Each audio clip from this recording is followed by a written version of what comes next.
పెద్దపల్లి జిల్లా రామగుండం మున్సిపల్ పరిధి 48వ డివిజన్లో మేకల అబ్బాస్ యాదవ్ నిరాహార దీక్షను చేపట్టాడు. డివిజన్ పరిధిలో అసంపూర్తిగా ఉన్నటువంటి అభివృద్ధి పనులను త్వరితగతిన పూర్తి చేయాలి అని డిమాండ్ చేస్తూ ఒక్కరోజు దీక్షకు పూనుకున్నాడు.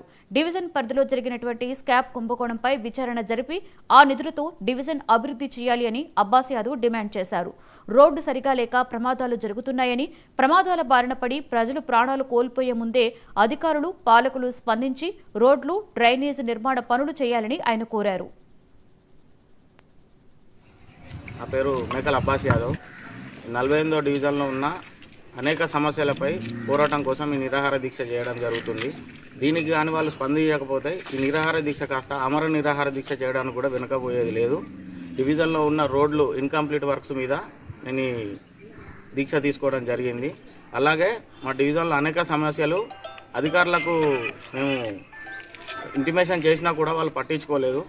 అందుకే ఈ దీక్ష కోసం కూర్చోవడం జరిగింది. వాళ్ళ డివిజన్లో ఉన్న మహిళా భవన్ అని చెప్పేసి కట్టిర్రు, అది నిరుపయోగంగానే ఉంది.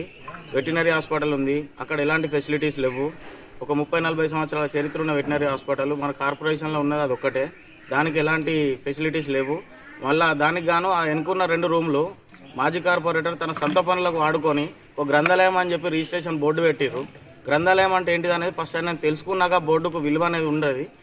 ఆయనకు సొంత పనుల కోసం వాడుకోవడం జరుగుతుంది, అది దాన్ని కూడా పరిష్కరించాలి.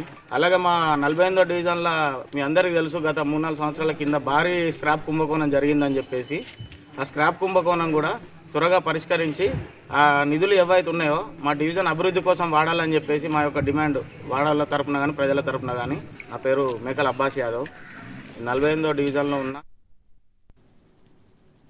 తిరుమల శ్రీవారిని ప్రముఖ